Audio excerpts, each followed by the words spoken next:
Yes, no, it's snazzy. I geeked out on it. I wanted to do it. I made it like a few minutes ago. Dean made a new timer today. Ever since I was on that last podcast where I was the guest, and that guy had like the really snazzy opening, Eric Dickman, on the virtual CMO podcast, and I was the guest there. I said, "Damn, now I fully understand what the word covet means." Yep. I coveted his intro and outro, and I'm gonna do even better because I own that. I made that, and now I'm gonna start putting words and stuff on it, and Does this mean your favorite old book is going to be the Bible or the Talmud? There's an idea. All right, so welcome. Today's Thursday. That was our easy opening, which will get, I promise, even cheesier. There's no coming back from this, guys. There's no coming back. No. One of the things we've been wanting to talk about for a long, long time now is sort of the books that have had one or two kind of like nuggets in them that it's great. Like a book is great when you just get one thing out of it, but that thing stays with you for a very, very long time. And so we've each got 1, 2, or 3 books that have been published. Some of them, the oldest one that I have is about 10 years old, I think.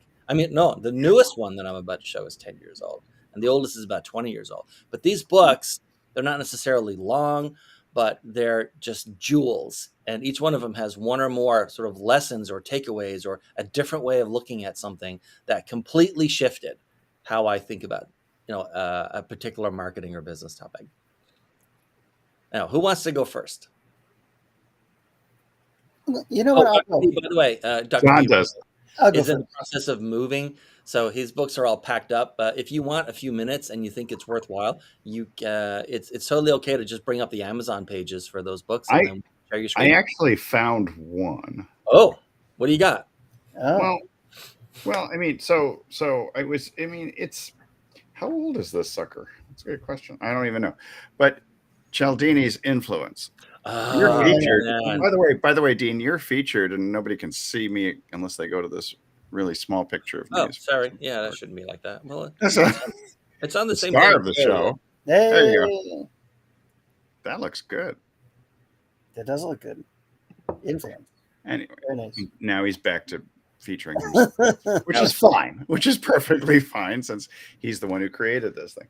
So for me, there are a few things that did stick to me in this book are in particular his notion of scarcity and the notion of authority. Now, scarcity is often, and the problem that I have with this book, mind the way, it's not my favorite book, but it's the one I could grab out of the box.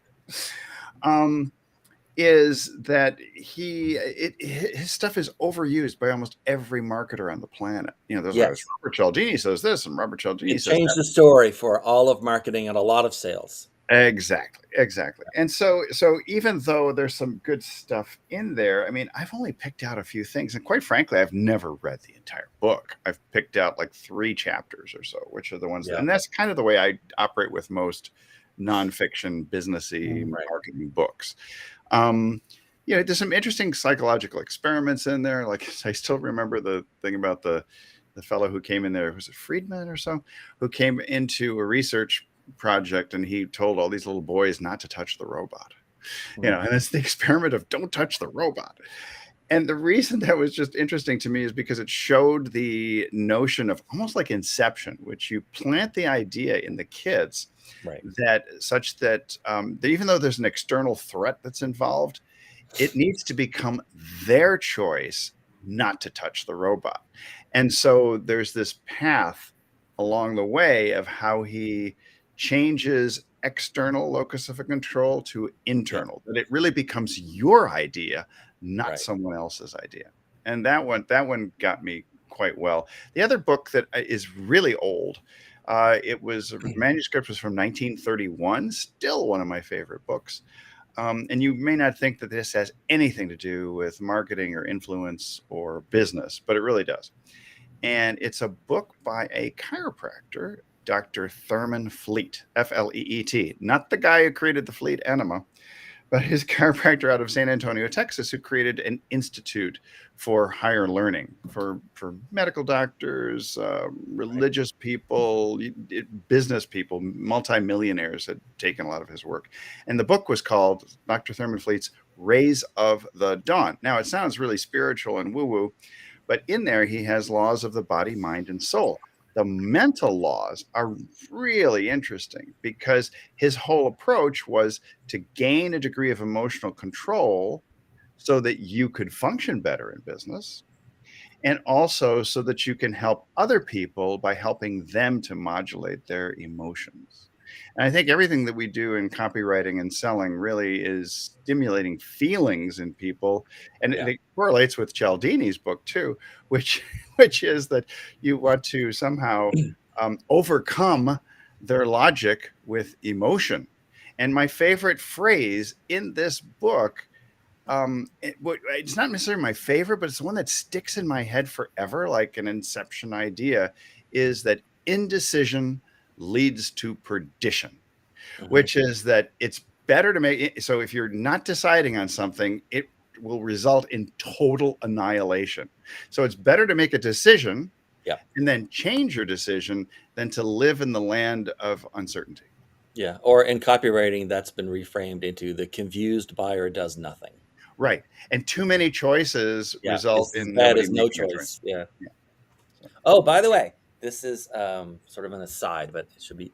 So you guys, no one in the audience is going to know this, but very often there's sort of an after show after this show, which is not broadcast, it's just the three of us. And these two guys, anytime I come across any sort of new guru kind of marketers doing this, hey, like, have you ever talked about something from Ryan Lee? Oh yeah, I know Ryan. I live like 3 minutes from him. Like these guys always know every friggin' person. 3 hours. Well, I had no idea what books you were going to bring. I just had coffee with him. Contribute.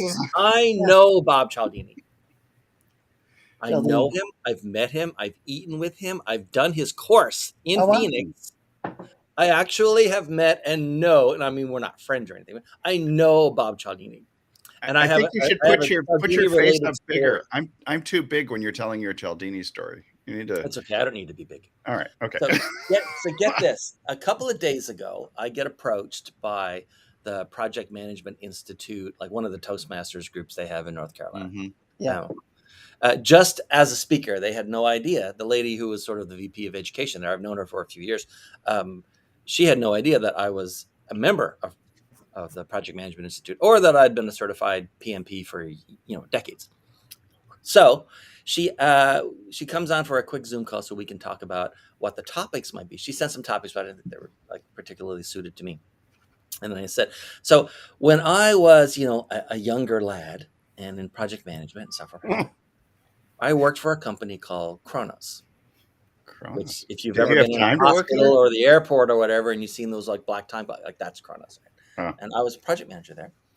And at one point, the finance department decides that now, if you're a project management, especially a customer-facing project manager, like your job after they make the initial purchase is to go in and deploy everything, and it's very software heavy. I mean, you think it's just a clock, but there's a lot of software that has to be set up on it. And I get a call, first an email, and then a call, because I've developed a whole methodology for expanding the size of my projects, increasing customer satisfaction, but doubling or tripling or whatever the initial budget that the customer had agreed to, and the customer was happy about it. So I get an email, and then follow up with a call a few days later from the finance department saying, hey, I don't know if you saw our email, but we're no longer accepting change requests to increase the size of projects, but for anything less than $10,000 at a time. And I say, yeah, that's not going to work for me, because I understand at this point I had maybe 12 customers and 18 projects underway. It was an insane job. Mm-hmm. And I said, yeah, that's not going to work for me. I'm not going to do that. And say, well, it's too much work for us to process all of these change requests, because Bob goes into this process. Cialdini goes into this story about how you get people to agree to big things by first getting them to agree to. First of all, I just want to put a little sticker about this cause or a political candidate in your screen door, and then it's a lawn sign, and then it's a big lawn sign, and then you're contributing money to the campaign. And I said, yeah, so I have this whole process that I didn't go into all the details. This whole process, and I can't kick off the process with a $10,000 like initial buy. That's not going to happen. And she said, well, I'm going to have to escalate this to our CFO. And I said, I'm totally fine with you escalating this to the CFO. First, for your own sake, why not run a report on the total value that I've added to the company's top line?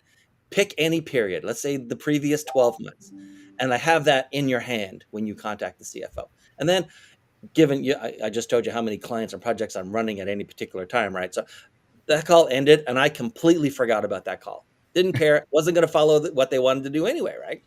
So I happen to be in Atlanta. I'm in this little sandwich shop about an hour and a half later. The phone rings. It's like a Boston area phone number, and this is maybe 15 plus years ago. So if someone called you on your cell phone, you would answer it, even though you didn't recognize the number back then, right? Mhm. So ancient history. Could have been And me. I pick up the phone, and someone says, "Is this Dean?" And I say, "Yeah." He says, "Yeah, we've looked at it. Don't worry about it." Hung up. I say, I have no idea what just happened, right? Then my manager calls me, not even like a minute after that call ended. And I said, "Hey, I was just talking to his manager," he says, "who was just talking to the CFO. Did you just get a call from the CFO?" And I said, "Is that who that was?" And he said, "Yeah. Like, do you realize what you did?" And I say, "I don't know." And he said, "You added in the last 12 months $1.2 million of unforecasted revenue to the top line. You average $100,000 a month in money they never forecasted or expected to see." Wow. So that guy said, whatever he's doing, leave him alone. Leave him alone. Don't touch Yeah. him. And that's all it was. We Just saw a her privilege. fine, hung up. What the hell? Rubber stamp it. I'm trying to eat a sandwich. I'm very busy, and I've got 30 minutes for lunch. That's all I got. But the whole thing was built. The entire process and methodology was built on Bob Cialdini's book, and that's what I'll be talking about to these project managers at the PMI in January. Oh, Awesome. there you go. Well, then it's a good thing that was towards the top of the pile in the book. It's so weird. I happen to know what you're talking about, because I don't know anybody. I do all my own stuff and kind of like it that way. Anyway, all right. Do you have any others, or are we handing it off to John? I'm pretty good for now. I'm sure there's several others that'll pop into my head, but John is we need literature for the illiterate is what I. What do you got, John? There you John go. doesn't All like to right. read. I got a couple things. Okay. So one is actually a new book that for me has been life changing. Not super new, but sort of new, and it's actually one of Dr. V's favorites too. It is? It is. It's called Atomic Habits. Oh yeah. Oh yes, from Clear, right? I love Atomic Habits because I'm always Jimmy one of these Clear. guys. I'm always one of these guys that gets overwhelmed with things, and realizing that doing things in small increments can make a huge difference. And so that book for me was like life changing. Any particular lesson? I have one particular lesson from Atomic Habits that it made a lot of sense to me. And then when I thought about it, I realized how clever James Clear was being by phrasing it that way. Well, like a little mind control Jedi thing he was doing on all his readers. Well, we'll trade. So I'll tell you one thing that I got is, here's a guy who was injured amazingly badly and went through this long spell that he came back from. And I had that kind of same thing happen to me. Right. Where I had a really long spell of I couldn't really work. And it took a long time to get over that. And here's a guy who did that exactly and came back from it not only stronger than ever. So that was my kind of big lesson that I got out of it. But I just small little incremental things can get you back even beyond where you thought you could be. So go ahead, I'll let you do your. One of Claire's concepts there is that, let's say you want to set up like a daily habit, because most of these things are daily kind of thing, right? It's like tiny little things and you stack them up, right? So one of his concepts is even if you have to break it, you never break it 2 days in a row. True. Right. So if your goal was to work out every day, then even if you don't get to work out today, you can't, that's how people slide, and then things end up being permanently never happening, right? So even you can forgive yourself for not doing it today, but you have to do it tomorrow. No 2 days in a row. Unless you're moving because you're carrying heavy boxes.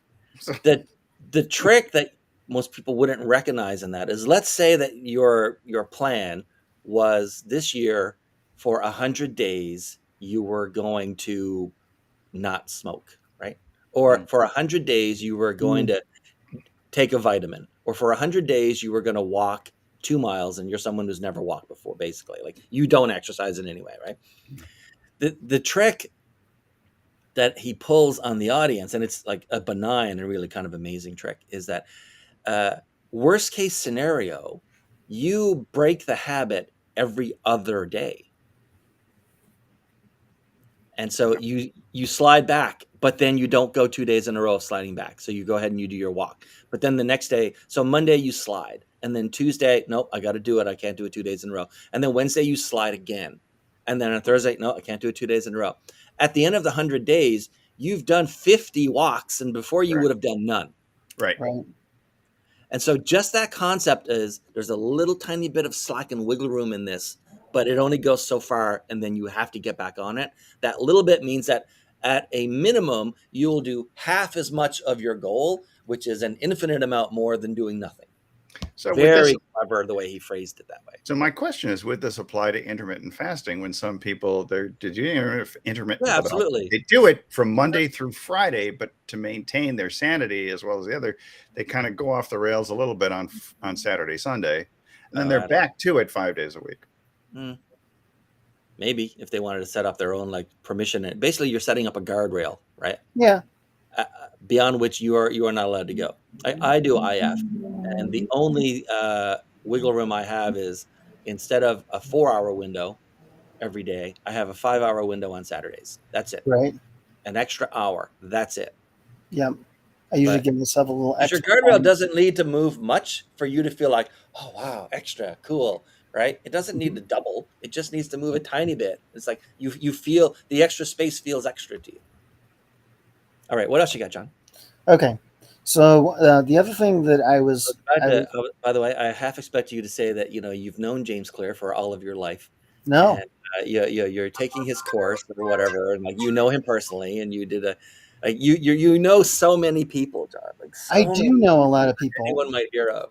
The only person that I know that I have had lunch with and really had a great time with, and a lot of people know about Ryan. him. I do know Ryan, but Tom Hopkins is another person that. So Tom Hopkins was big in real estate and financial sales, okay. And I got to have lunch with Tom Hopkins once, and he's got like 1 million books on sales. Right. And so that's one person I can say I know. I've had lunch with. All right. What other book you got? All right. What other books have I got? So I know you and I and Dr. V are big fans of The Brilliance Breakthrough and Gene Schwartz. Yeah. I'm not a fan of The Brilliance Breakthrough, but I am a fan of Breakthrough Advertising. The Brilliance Breakthrough is the worst literary slog I've ever done in my life. I felt like I'd run a 26K Tough Mudder type of thing. That's the thing. So one of the things that's kind of cool is I think Brian realized that too. So Brian Kurtz, of course, markets the books. He was one of Gene Schwartz's students, and he came out with the advertising solution, and he came out with... I've never heard of this one. And he came out with Over Deliver. Right. And of course, I think it goes through a lot of the things that are in Brilliance Breakthrough and things that he learned from Gene Schwartz. Kind of summarizes it, which is what... I'll be buying those today. What you really need to slog through. Well, you're welcome. Yeah. Thank you. I got another one. So I don't think any discussion of books could be done justice without mentioning .com Secrets from Russell Brunson. Good old Russell Brunson. Russell Brunson, in case you don't know, John, of course, but he's the founder of ClickFunnels. No, not ClickBank, ClickFunnels. Yeah. ClickFunnels. And, I think most of us, before we read this book, had no idea how to put funnels together, why it made any difference, right. How to sell different things, how to determine what our audience looked like. And this was the first place that most of us learned about this. Yeah. Was from .com Secrets. So so I got that. And then I don't remember. Just to recap, like a one-liner for the audience.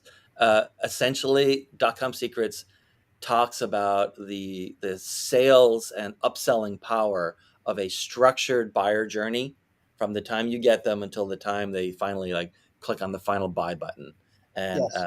he was sort of the first, or one of the first people, to not just talk about the power of doing that and its effect on consumers, but also built a software platform that let who knows how many tens of thousands of businesses or actually build something like that to do online selling. Exactly. And of course, the last one, because you prompted me to go through my pile of books this morning. Right. The last one I picked up was the YouTube Formula from Daryl Eves. And of course, Never heard of it. Daryl, very well known for his work on YouTube, speaks everywhere about his work on YouTube. And he's one of the few people that YouTube actually um, listens to as an evangelist for them. Okay. And so I can't pick out any specific thing from this book, but in general, it was a great read all about YouTube, how to use it, how the algorithm works, how to get the best growth from it, and how to start building your audience on it. And I mean, there's a couple other YouTube guys to watch. Brian Johnson came out with a book on YouTube. It's really, really good. Jeremy Vest is another guy. But there's a lot of folks interested in YouTube right now, and in video in general. And a lot of what you can learn from the 1,800-pound gorilla passes down to things like TikTok and Instagram, and the principles of making good video are the same really everywhere. So I just kind of brought that up. Like I said, can't remember anything specific in it, but I do remember overall it was a great read. And Daryl, of course, is constantly brought in for his knowledge. Lives next door to you. You No, guys are godfather to each other's children. Never even met him once. No. So no. I'm hoping to keep it though. I don't get around much. But we got about 7.5 minutes left, so let's talk about this. Your turn. My turn, I guess. Here we go. Okay, so this one you can pick up. It's about 20 years old. You can pick it up on Amazon in the Kindle version for, I bet, not even $4 or $5. This book is amazing. It's one of those books that succeeds in spite of itself because it's not particularly well written. The author decided to turn a business book into a novel. And so it reads like a novel, but not a very great novel. But here's what The Art of Profitability does. The author goes through, and this guy, Slavatsky, he's written a few books. He's called Professor. I'm not sure he's active anymore. He wrote many books about how businesses actually make money, not how they operate, not their business model, but just profit. And there's all kinds of examples from all kinds of companies that you know about. Mattel and Barbies, Disney, big talent agencies, Dell, Coca-Cola, you name it. They all make money in very different ways from each other. Pfizer, all kinds of them. And the chapters are really short. There's lots of diagrams. It's very easy. You will never look at just how you walk through or interact with any company or product again once you read this little tiny slim volume, which you can probably read in like an hour or an hour and a half. The Art of Profitability, like it's one of those books that someone lays out for you. It's like someone peels away all of the sort of advertising and front end stuff and just shows you how a machine works in like 5 seconds. And it's like, wow, I totally get it now. It totally makes sense why Southwest Airlines does this and why Walmart does that versus Target and so on. It's such an eye opener. For the sake of $5, you absolutely should be reading The Art of Profitability. This one is also written about 10 years ago. This one is one of those books where it's actually extraordinarily well written. It's written by an advertising guy. I'm sure he's a copywriter. Like it reads like a copywriter wrote it. And there's something useful on it's just like a large collection. It's not a very big book, but it's 1 + 1 = 3 by Dave Trott.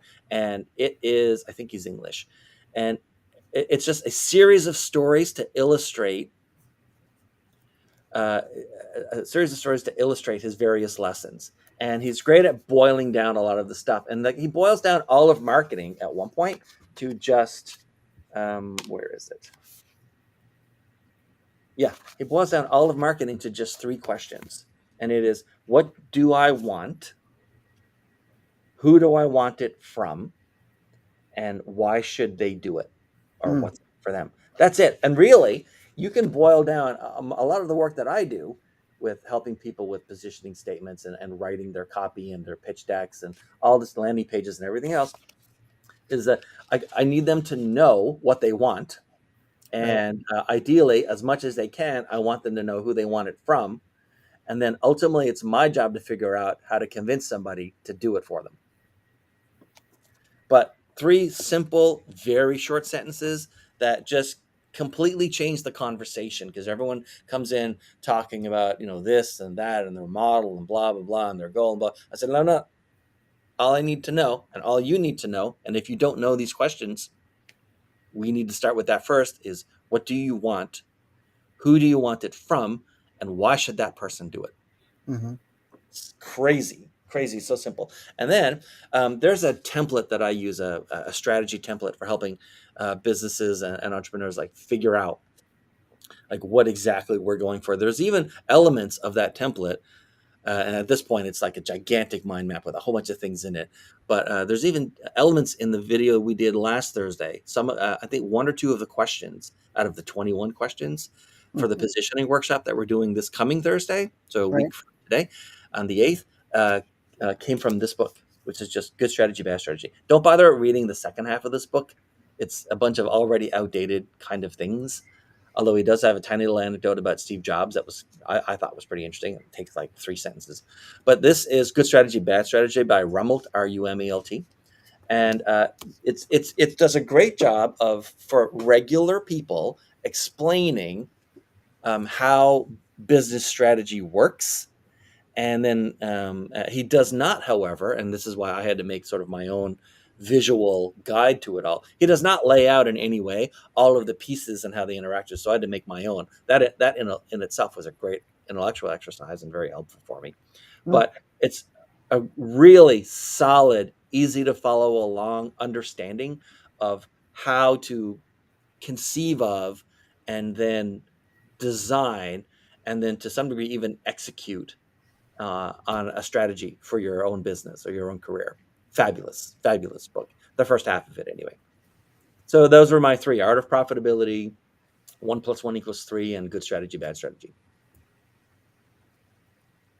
Awesome. All right, and we're going to finish 2 minutes early, which is nice. I'm kind of shocked that you don't know the authors of your books. You don't even know Brunson? I let's put it this way. I sort of do. Yeah. But I mean, I have connected with him on occasion, but I don't really know him. Okay. A lot of people I kind of know peripherally, right, that have written some of the books. I do know Brian. Tight buddies like me and Bob Cialdini. No. As I said, we are not tight. Nothing like that. No. All right. That's it for today, and that's it for this week. And we're back, I guess, on Tuesday. Monday's a holiday here in the United States, also in Canada and maybe other countries, and Labor Day. And then we have a Tuesday and a Wednesday show, and then on Thursday we have our 90-minute workshop. So there will not be one of these videos on Thursday. Instead, we're doing an only on LinkedIn event where we're walking.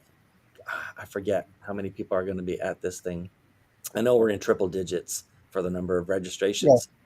Yeah. And so we'll be doing it live on LinkedIn and walking through the 21-question positioning workshop to help various career seekers, job seekers, small business people, large business people who work for large businesses but are thin, whatever. Yeah. We'll be walking them through the entire workshop, and there's our workbook. So if you, I think on Tuesday, John, and then on Wednesday, we'll probably put up a link or show a link for how to register for that. Or you can just find me on LinkedIn, Dean Way. I think I'm the only Dean Way on LinkedIn. Certainly, I'm the only one that has this hairstyle. And then you can find it from there, or we'll provide the link for it later. There you go. Similar hairstyle. All right. Yeah, similar hairstyles. All right. So that's it for this week. Thanks, everyone.